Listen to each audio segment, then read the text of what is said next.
you're too big to bail out. Nobody says that.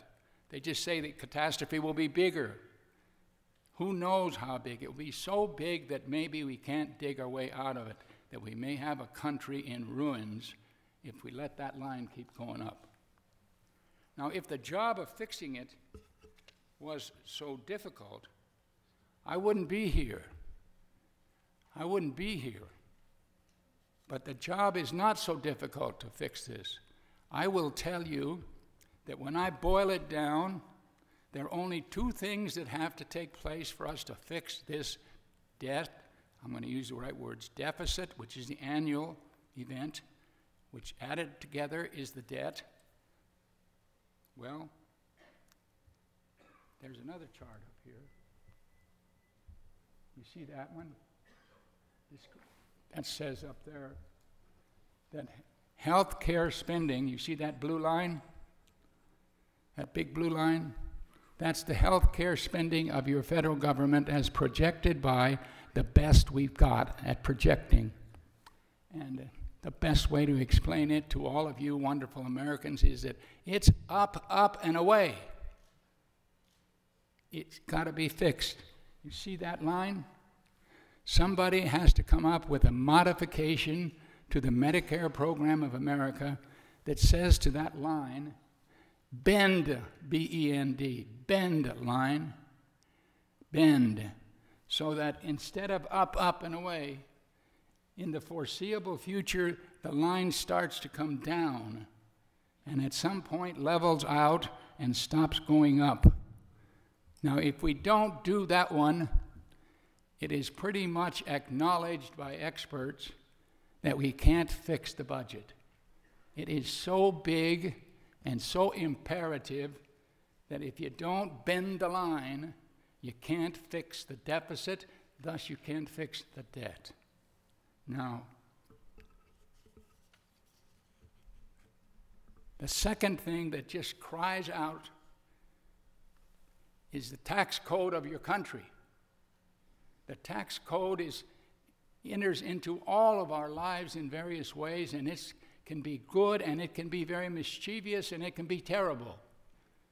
And the greatest country on earth ought to at least have one that is mischievous, but not terrible. And we don't.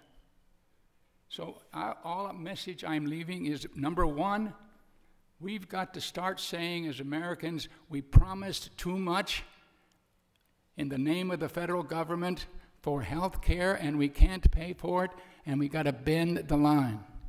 And second, President Obama can say, I want to go a different way this year. It's an election year, and I want to tax the rich. So he has 3 or 4 proposals to tax the rich, but he doesn't fix the tax code for all America. We leave it there with all of its terrible happenings. It causes investments in the wrong place. It causes interest to go at the wrong time down instead of up. All kinds of things happen because the code is messed up. So number 2, if those who lead us would just say, in a bipartisan way, let us reform the tax code of the country. And generally in this one, friends, reform means make it simpler, for one thing. Make it the brackets lower, second thing. So that we have put in a proposal that was done by the Bipartisan Policy Center. You heard that I'm a senior fellow there. It's a think tank. They put me in as their first senior fellow. They looked around and thought maybe he's as old as we can get for the first senior fellow. And then everywhere I go, they say, you're not that old. Yeah, but I say, what do you need? My birth certificate? Oh, no, somebody else is talking about that. But in any event, I am that. And I am their senior fellow. And the tax code must be made simpler, fairer, something that encourages economic growth, not hinders it. Right now, you all know that our tax code is so complicated, so patched up, that instead of being a tax code that promotes growth in our economy, promotes the ability of the pot that grows every year to be bigger so more people can get a piece of it, and we can say the American dream is there for more and more people because the pot from which we drink grows every year, and the tax code helps that happen. Well, you might say, some of you, look, Senator, we have a debt, but everybody wants our T-bills, Treasury bills are our debt. Everybody wants our T-bills so bad that the interest rate is so low, it defeats your argument. No, it doesn't. It just means that every place in the world is in bad shape economically, and there is only one place that looks a little better than everything else, and it's the USA, so they're pouring in money because they're not sure they can put it anywhere else, and they keep our interest rates low.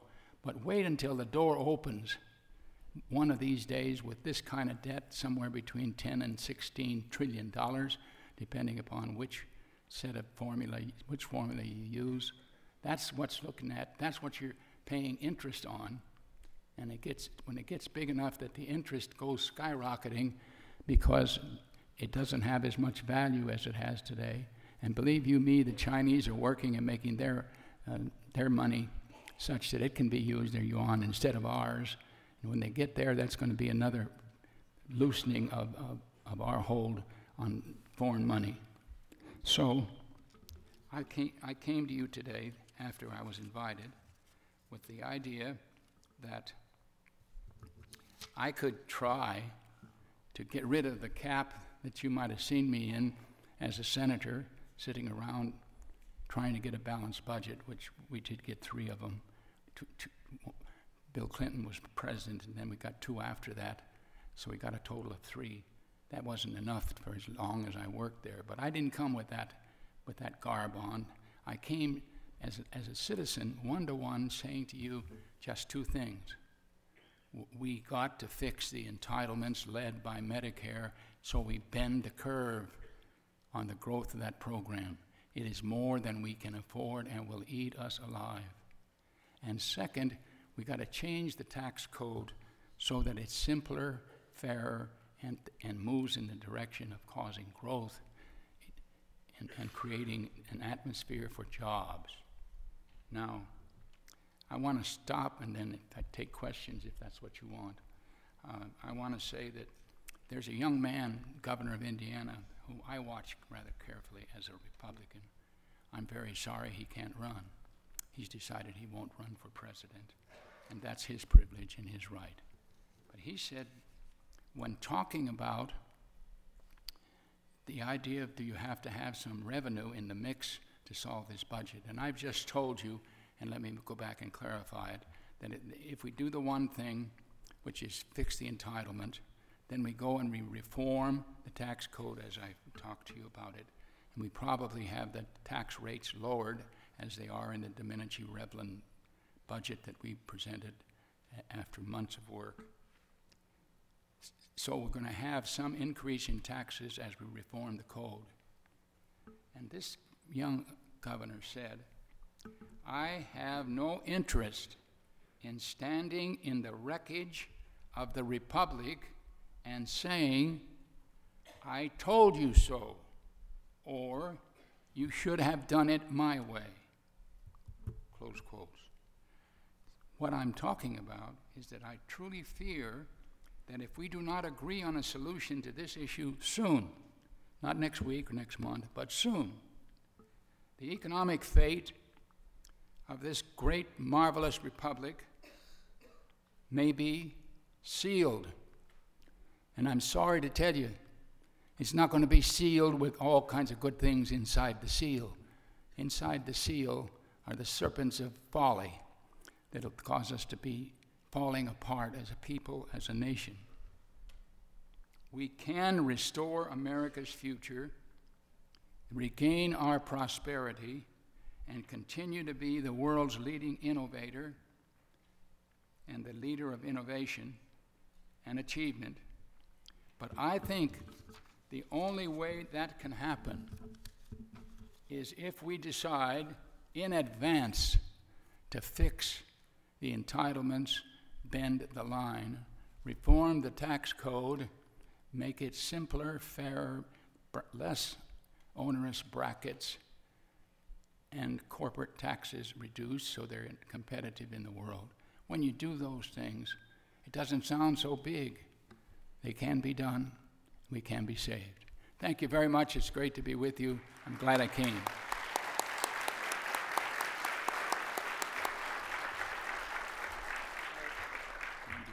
Yes.